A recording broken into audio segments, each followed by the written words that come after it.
Hello, I am Angela B. Chrysler, and we'll be reading Path of Destruction, an excerpt by author and copyright holder Narayan, who has approved this reading. Acre, the Holy Land, 20th August, 1191. The air was dry and the golden earth beneath scorching. 1,000 Crusader soldiers marched forth, escorting 2,700 depleted souls across an arid stretch of land. There were men, women, and children wearing the same broken expressions of hopelessness on their weak, sweat-drenched faces of black and brown.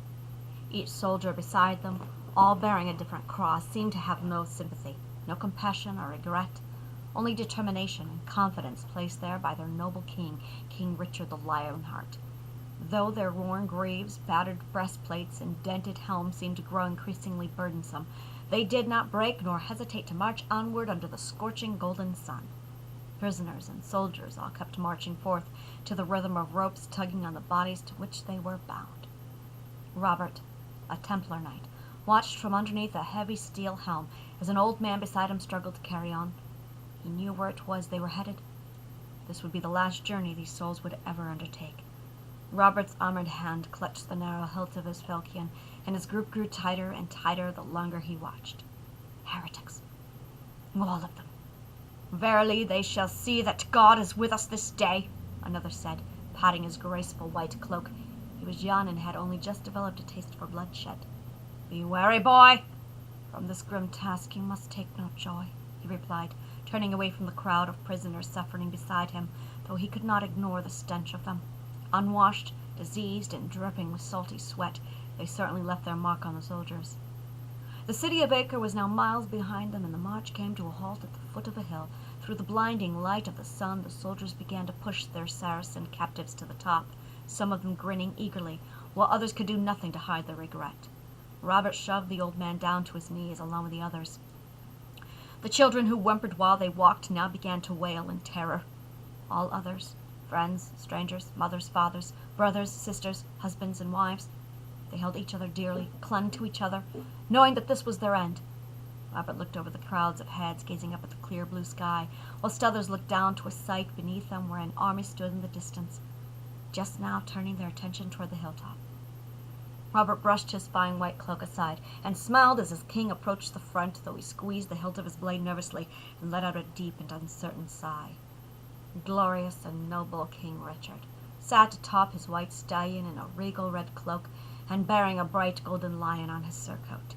He stared into the distance and called out to Saladin, gesturing toward the stage. Immediately, foot soldiers and horsemen alike began to spill blood.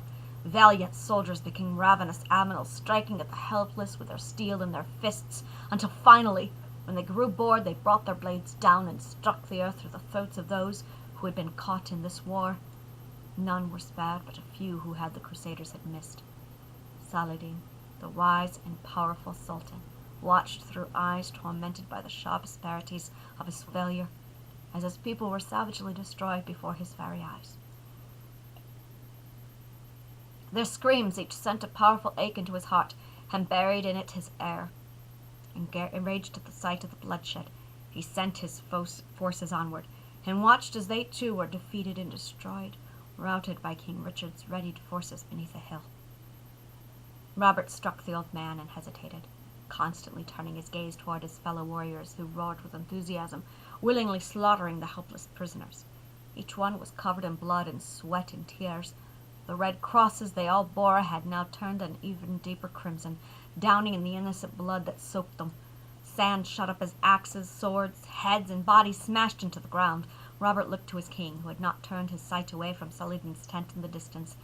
Then he returned to the old man, who held his frail hands in front of him, confused and petrified. He was crying and praying to God that he would survive this as he crawled around the battered and bloodied corpses of men and women he once knew, trapped by the frayed ropes that bound him. Each word of prayer was punctuated with a frightened gasp, while his eyes, wide open in a desperate search for hope, scanned the field, quickly filled with dead. "I will end your misery," Robert muttered, as he swung his shimmering falchion with shaking hands over the old man's neck. He turned to a fearful young boy clasping his mother's hand and wailing at the sight of her headless body. Bitter and rebellious tears dripped down Robert's face to his breastplate before he quickly slaughtered him too. He screamed in anger as his blade ended life after life, desperately wanting to close his eyes, but he could not. Suddenly those screams turned to laughter. His heart raced, and his mind grew numb with rage and twisted pleasure. His hands no longer shook, and his eyes no longer watered. In the sands under the sun, buried in the sounds of endless screams and the roaring warriors, both Saracen and Crusader, Robert had become a rabid animal like all the rest. Acre. The Holy Land, 21st August, 1191. The night following the massacre was filled with celebration, drunkenness, and every deadly sin their faith warned against. Robert, too distraught to join the other Templar knights in prayer and meditation, watched his Crusader brothers thirstily gulp down many goblets of wine as they tickled the air with their laughter. Their hands slid down the bare backs of hesitant young girls, unwillingly perched upon the laps with thoughts of the atrocity still fresh in their innocent minds. In his drunken state, the laws of the Templar order seemed to bend until eventually he broke them. Robert found himself emerging from a room, leaving behind him a melancholic woman over whom he had inflicted his carnal desires. She grasped at the wall and hesitantly pulled her robes over her body. There was no satisfaction as he rejoined his brothers in arms. In fact, an unnerving feeling of disgust soon washed over Robert as he attempted to quell it with more fine wine. Around him, the Crusaders just jested and jeered at some of the women, pulling a few toward them like wolves taking meat. Uncomforted by the unruly companionship that surrounded him, he retreated to a corner to watch his fellow Crusaders. Some still wore their stained armor. They drank and reaped their unjust rewards, and joined the hypnotic dances of undressed women, slipping linen scarves over their bodies that their tempting bosoms would glisten seductively for those holy warriors. He had departed from England with a noble heart and noble Templar brothers, and yet before his very eyes they were Crusader soldiers carrying no more honor in their hearts than prayers on their ale-drenched lips, and he was no better, though he should have been. As a Templar knight, he should not have been here. He should have been at his prayers, and yet his broken heart would not allow it. One of the Crusaders, a younger man by the name of Edward, rested his back against a wall next to Robert. His arms were crossed, and he looked on in disgust, as though the world in front of him had warped into the depths of hell, littered with the same heresy and blasphemy he had sought to fight against. "Why is it you sit here? Why do you watch as they defile these people?" he asked in the king's Ossetian tongue. He turned to Robert, who stroked his thick hazel beard, and shook his head slowly. It sickened young Edward, and he spat on the ground. "Men of God, you call yourselves. Those words could not be more hollow," he yelled aloud. The tavern quieted, and Edward cried, "Do you not worry for your souls? We fight to redeem ourselves, to reclaim the Holy Land in the name of our Lord. Yet here you are, committing yourselves to foul sin after foul sin. You disgust me!" And Robert grabbed the man by his throat and threw him out of the brothel, for each word had been a grain of salt opening a gaping wound. Edward rose to his feet and struck the knight hard and fast. Robert, in a drunken fury, quickly knocked the man down and wrung his hands tightly against his throat. Edward choked and gasped as he struggled to no avail, pushing his hand against Robert's face, fighting to push this bear of a man away. His blond head was being pressed into the dry dirt, and he needed to escape this madman. Robert saw nothing but red rage, and could not stop his mighty hands from crushing his victim's throat. He could feel it bending with his grip. He could feel the body shaking, and suddenly he heard the scraping of a blade against a sheath before he felt a cold sting in his side. He could feel something moving beneath his chest, slowly being drawn out before being struck into him again and again. The stings grew into a terrible pulsating pain, and he tumbled back, releasing Edward from his clutches. His eyes were wide with shock, though not because of the wound, for he had faced these wounds so many times. It was because he knew this time he would most certainly die. Clarity returned to his mind, and he watched a frightened Edward sheathe his dripping blade and run. The knight clutched the wound in his side and wrapped his cloak around his body as it grew colder. The stars were beautiful that night, and the sky could not have been clearer. For all his sins, it seemed heaven might still have welcomed him into its world of delicate celestial beauty. It was not to be. Skulking through the streets were 3 figures in the darkness. Each one was cloaked and hooded. Robert called to them weakly. His own lion-like voice had now degraded into an incoherent grumble, and yet the strangers halted in their steps and turned toward him. His garments were soaked now in blood, but profusely leaking out from his wounds. He heard them whispering, but while his mind grew numb and slow, their words were inaudible to him. His eyes, however, functioned well enough, and as the group neared him, he could see that their robes did not belong to peasantry.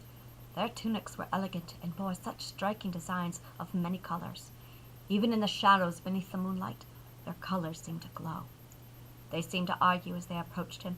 Two of them tried to pull another away. It was a woman. She tore away from her friend's protestations and knelt beside the dying knight. When the sand beneath her settled, she slowly tucked her long ebony hair back behind her ear and stroked his wound curiously. She seemed to be whispering something to herself, and though Robert tried to listen for words he could not understand, he could not interpret what it was she was saying. He did, however, notice her breathtaking gaze, shining with the moon in her eyes. Perhaps the last ounce of beauty his eyes would ever see. They were caring as they closely watched his wounds, flicking constantly between them and his eyes.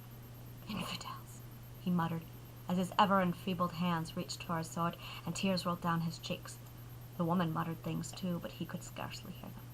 She closed her eyes in what seemed to be a prayer, holding her hands out in front of the dying man. Her eyes began to glow, and suddenly she dashed forward, biting down into his throat. He wanted to scream out in agony. He wanted to fight this strange creature, but he could not summon the strength. Blood was rushing, and he could feel his heart pounding, as though the Saracen war drums were being beaten with him. This woman, this beast, wrapped her hands around his shoulders and buried her fangs even deeper, intoxicated by the taste of death, while her friends simply watched, holding each other tenderly as they guarded this woman from any crusaders who might walk by. None came, and Robert found himself slowly surrendering to a different